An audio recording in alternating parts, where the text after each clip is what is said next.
आज जिस महाविद्यालय में पढ़ाई कर रहे हैं, एक तरीके से देखा जाए तो बहुत सारे लोग हमारी समाज के, हमारी कम्युनिटी के यहाँ होंगे, लेकिन सजग कितने, जागरूक कितने। शायद बहुत सारे का हाल ये है कि किताबों तक ही सीमित है। जब हम लोग ये सब पढ़ते हैं तो हमारे विचार हमारे गांव में, हमारे क्षेत्र तक पहुंचाना बहुत जरूरी होता है। हम लोगों को जो अधिकार मिले हैं आज जयपाल मुंडा जी की वजह से मिले हैं, बाबा साहब की वजह से मिले हैं। इन अधिकारों की वजह से आज मैं भी विधायक, मेरे जैसे कितने विधायक ऐसे हैं जो आज जयपाल मुंडा की जयंती मना रहे हैं। ये सोचने वाली बात है कि इनके अधिकारों से, इनके नाम से सर्टिफिकेट लेकर चुनाव तो लड़ लेते हैं, लेकिन बोलता कब है, कौन है? कहीं न कहीं लोगों को कोई न कोई हाईजैक कर रखा है या इनके ऊपर किसी न किसी का नियंत्रण है। आज हम लोग इस सोचते हैं कि उस दौर में जब मनुवादी की सत्य हावी थी, कई लोग हमारे लोगों को दर दर की ठोकरें खाने पर मजबूर थी, फिर भी ऐसे लोगों ने हमारे समाज के लिए जो लड़ाई लड़ी, आज जब मैं इनके बारे में भी पढ़ता हूँ तो उस दौर में महिलाओं को पढ़ने से रोका जाता था। उस दौर के अंदर इन्होंने इनके ऊपर कीचड़ फेंका जाता था, सब कुछ था, फिर भी महात्मा ज्योतिराव फुले जिनका नाम लेते हैं, वो महात्मा भी बने थे तो इनकी वजह से बने थे, इनकी वजह से महात्मा कहलाए। उस दौर में महिलाओं के लिए, बहन बेटी के लिए, शिक्षा के लिए जो लड़ाई लड़ी इन्होंने, क्या आज महिलाएं उस बात के लिए सजग हैं? और कितनी महिलाएं, माता बहनें इस बात को समझकर आज इनके साथ लड़ रहे हैं? वो दौर एक अलग था जब जयपाल मुंडा ने हमको अधिकार दिलाए थे, लेकिन उस वक्त संसाधन और सुविधाओं का अभाव था, शिक्षा की कमी थी, फिर भी कुछ लोग लड़ रहे थे अपने अधिकारों के प्रति। और आज ये दौर है जिसमें पढ़े लिखे नौजवान बहुत हैं, फिर भी अपने अधिकारों और अस्तित्व के लिए लड़ रहे हैं, अपने अधिकारों और अस्तित्व के लिए जूझ रहे हैं। आज जिस तरह सरकार आई है, इस दिल्ली के अंदर बैठी बहरी और गूंगी सरकारों को अगर ऐसा लगता है कि यहाँ पर बैठ के कोई फरमान जारी करते हैं, उस फरमान का असर गांव में बैठे लोगों पर कितना बुरा पड़ता है। सरकारें चाहे कोई भी रही हो, सरकारें कांग्रेस की रही हो, बीजेपी की रही हो, लेकिन हमेशा सवाल ये है कि आदिवासी दलितों पर ही अत्याचार क्यों होता है और अत्याचार निरंतर बढ़ता ही क्यों जाता है। आज सरकार दोनों ही रही हो और इस दिल्ली के दूर बैठे कोने में आप सब पढ़ रहे हो इस यूनिवर्सिटी के अंदर, आपको तो यकीन भी नहीं होगा कि ऐसा संभव है। यहाँ पर अगर कोई चुनाव होता है तो कांग्रेस और बीजेपी दोनों अलग अलग लड़ती है और एक दूसरे की बुराइयां करती है।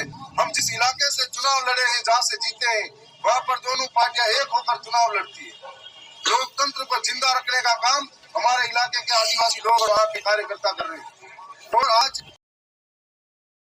सिटी के अंदर आपको तो यकीन भी नहीं होगा कि ऐसा संभव है। यहाँ पर अगर कोई चुनाव होता है तो कांग्रेस और बीजेपी दोनों अलग अलग लड़ती है और एक दूसरे की बुराइयां करती है।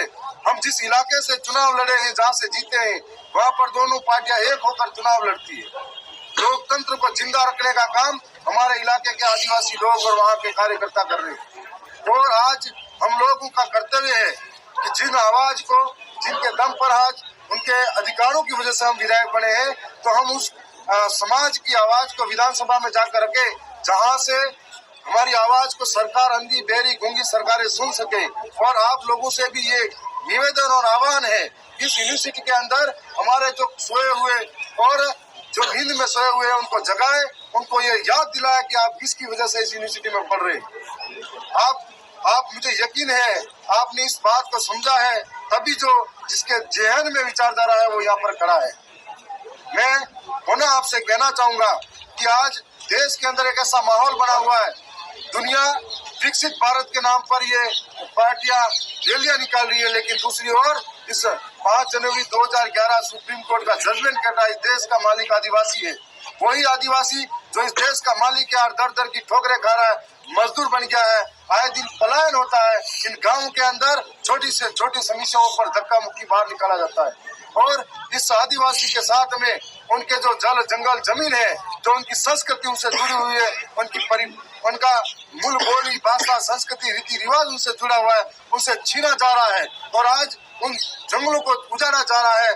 जो लोग यहाँ बैठे शहरों में कहते हैं हम जीव प्रेमी हैं, जो लोग सड़कों पर उतरते गाय की रक्षा के लिए, वो लोग जब इंसान मरता है तब कहाँ गायब होते हैं, उनके संगठन कहाँ सोए रहते हैं।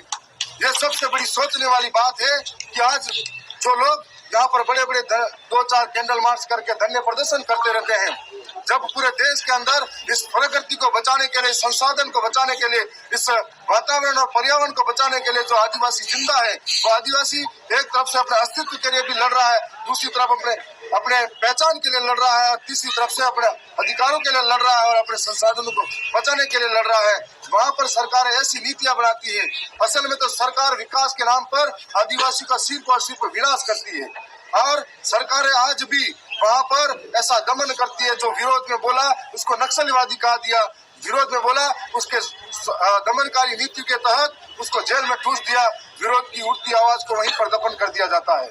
और जो विरोध करने वाले गिने चुने जागरूक 2 या 5 लोग होंगे, बाकी लोग शिक्षा से वंचित है। दुनिया और भारत हम लोग यहाँ पे टीवी में देखते हैं, अखबारों में देखते हैं कि भारत विकसित भारत है, चंद्रमा पर पहुंच गया, वहां पर पहुंच गया, लेकिन एक तरफ आजादी के 75 वर्ष बाद भी आज भी आदिवासी मूलभूत सुविधाओं के लिए तरस रहा है।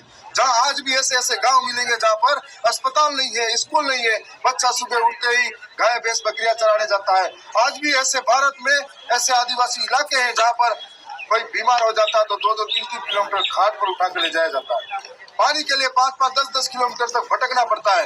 आज भी ऐसे मूलभूत सुविधाओं के लिए तरस रहे हैं जहाँ विकसित भारत या अखबारों और टीवी में नजर आता है, लेकिन आज जहाँ धरातल पर आके देखो कि आदिवासी इलाकों के अंदर, तो आदिवासियों में बहुत सारे विकास के नाम पर सिर्फ ठगा किया है।